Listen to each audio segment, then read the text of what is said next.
درود بر شما. جلسه آموزشی امروز در زمینه برندهای ثبت شده است. ما در جلسه امروز قصد داریم نحوه جستجوی برندهای ثبت شده را به شما آموزش بدیم.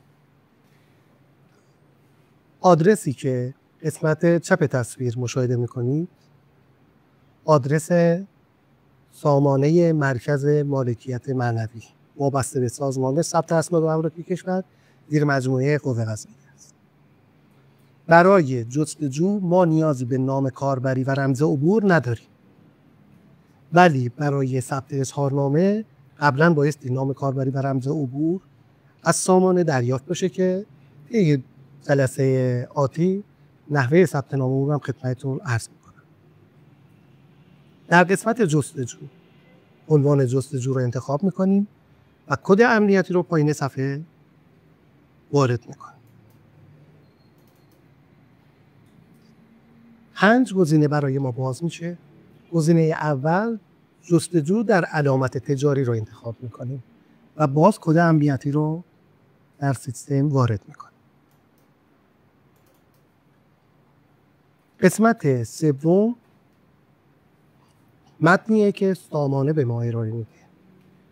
داخل این متن قید شده این قابلیت جستجو به منظور پیشگیری از تقاضاهای تکراری است و در انتهای صفحه قید کرده که این جستجو غیر رسمی است و تصمیم نهایی پس از بررسی‌های کارشناسی و سوابق و اعتراضی و پرونده‌های دادگاهی مطابق قوانین اعلام خواهد شد. بنابراین ما در جستجوی علائم تجاری صرفاً می‌توانیم با احتمال کمتر از 50% به این سامانه اتکا کنیم. ممکنه علامتی که ما انتخاب کردیم در سامانه وجود نداشته باشه ولی در آینده با اخطار رد اداره مواجه شه. برای همین به خاطر اینکه متقاضیان در آینده مشکلی نداشته باشند در سامانه این موضوع قید شده و در پایین صفحه در قسمت متوجه شدن شما بایستی این قسمت رو کلیک کنید تا بتوانید وارد سامانه جستجو بشید. در جلسه قبلی ما نحوه انتخاب نام رو خدمت دوستان ارائه کردیم.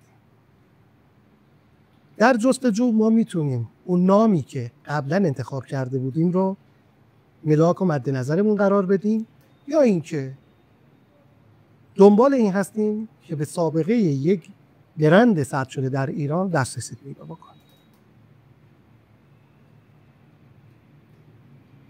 برای جستجوی برند ما نیاز به یک سری اطلاعات پایه داریم که در اینجا به اون اشاره شد و عنوان علامت.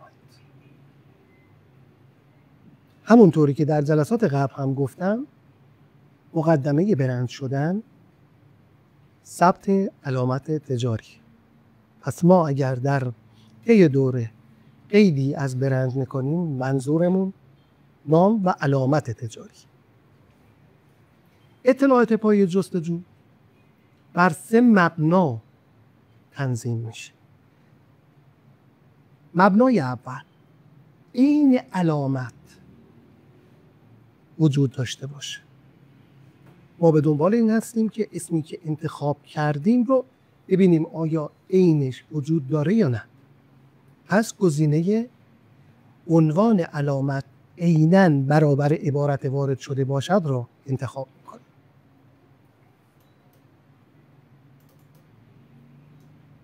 گزینه بعدی یکی از کلمات عنوان علامت عیناً برابر عبارت وارد شده باشه.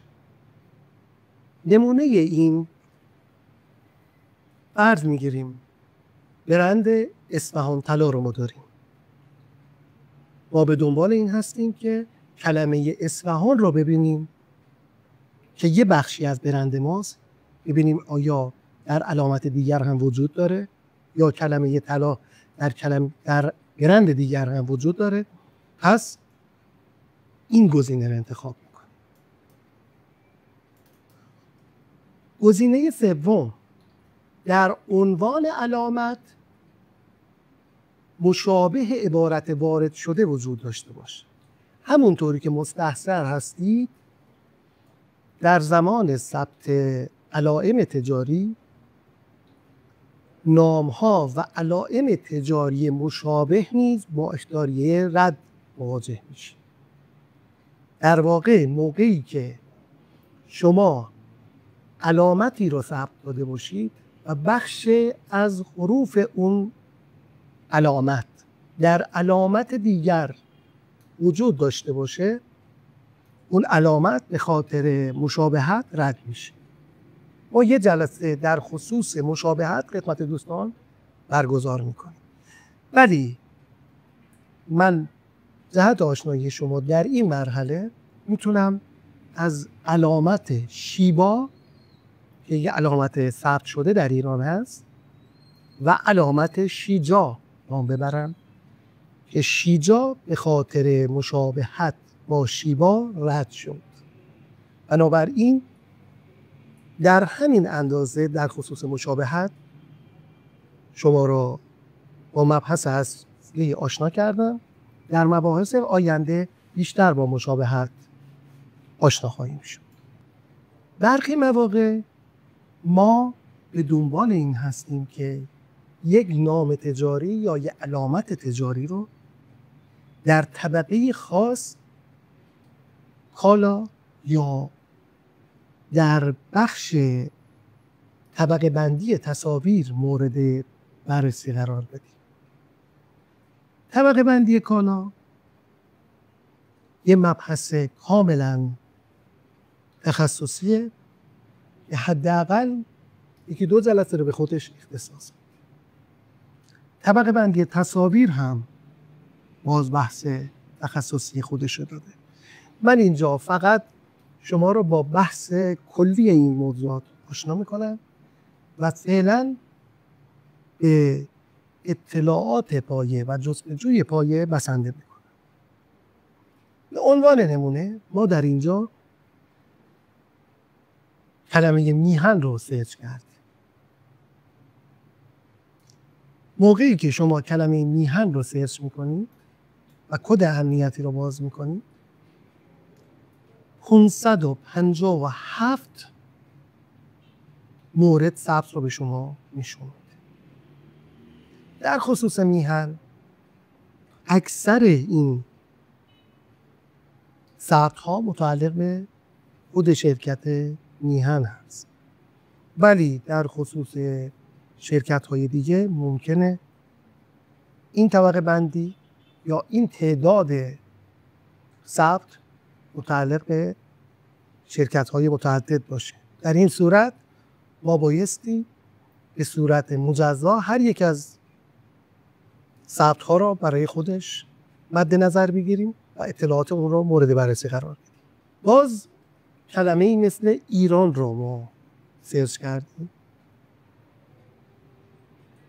3273 مورد علامت تجاری با کلمه ایران به صورت دو بخشی یا سه بخشی در ایران ثبت شد.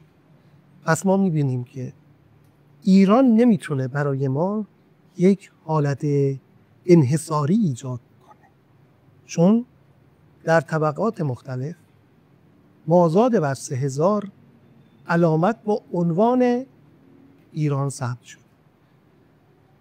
همونطوری که در جلسات قبل عنوان شد، برندها بایستی از نظر پایه و اسکلت برندسازی مستحکم باشن و این پایه و اسکلت برند چیزی نیست جز نام برند.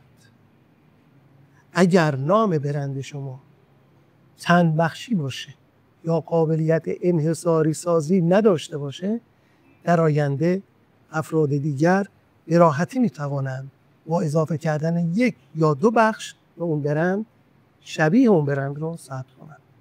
و شما هم به خاطر اینکه یک کلمه عمومی رو ثبت کردید نمیتوانید مدعی این گونه برندها در آینده بشید. مطالبی که عرض کردم خدمتتون بر مبنای اطلاعات پایه جستجو. اما اگر ما اطلاعات شخص خاصی را داشته باشیم، اطلاعات شخص حقیقی یا حقوقی یا تاریخ اظهارنامه و شماره ثبتش رو داشته باشیم و شناسه ملی اون شرکت را هم داشته باشید یا کد ملی شخص حقیقی رو داشته باشیم، میتونیم از اطلاعات پیشرفته استفاده بکنیم. در این صورت تعداد انتخاب هایی که صورت میگیره به صورت محسوسی کم میشه و اطلاعات در دسترس تری به ما ارائه میکنه. در این اسلاید ما بر مبنای اطلاعات پیشرفته موضوع رو دنبال کردیم. اما کلماتی که قابلیت انحصاری سازی ندارند. من کلمه اصفهان رو جستجو کردم و 357 عنوان علامت ثبت شده با اصفهان پیدا کردم. صنایع هفتم تیر، صنایع حرارتی، اصفهان است. ما باز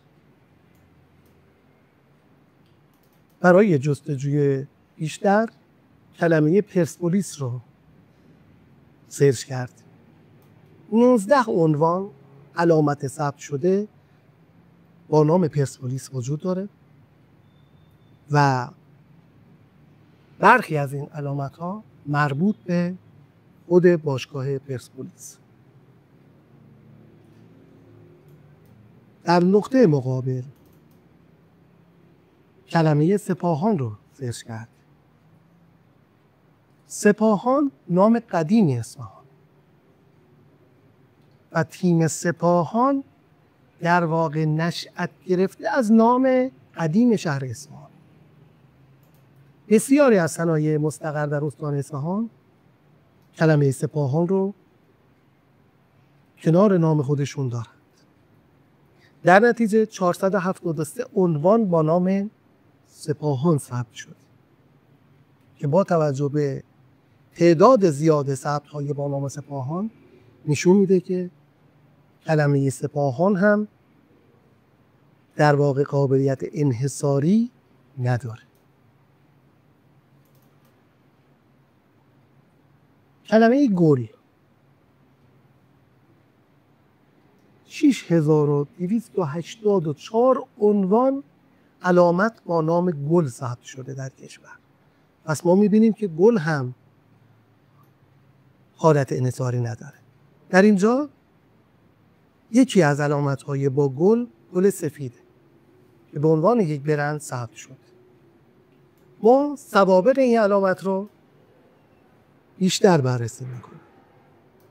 میبینیم که در کنار این علامت یاس گل، یاس سفید ثبت شده که دقیقاً با گل سفید از نظر طبقه و کالا یکسان.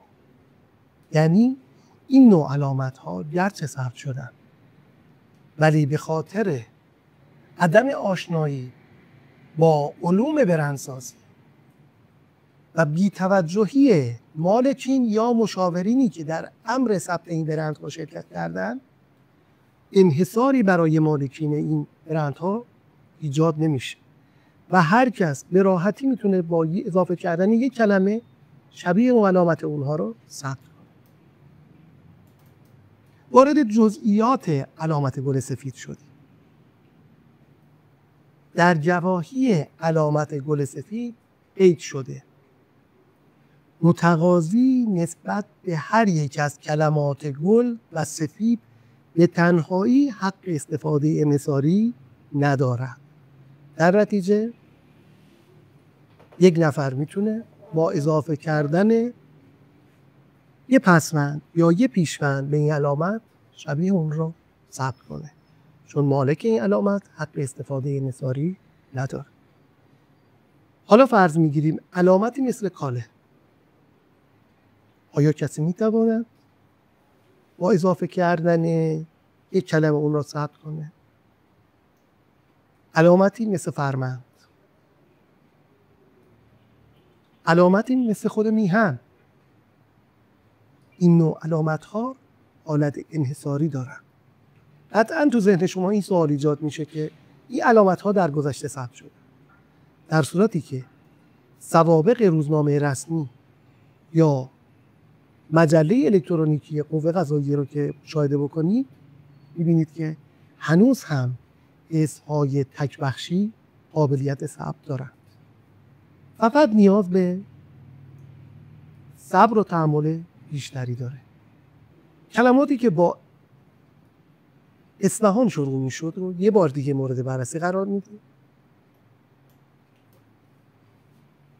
علامت تجاری اصفهان مصر رو میبینیم که در طبقه 40 و 41 ثبت شده.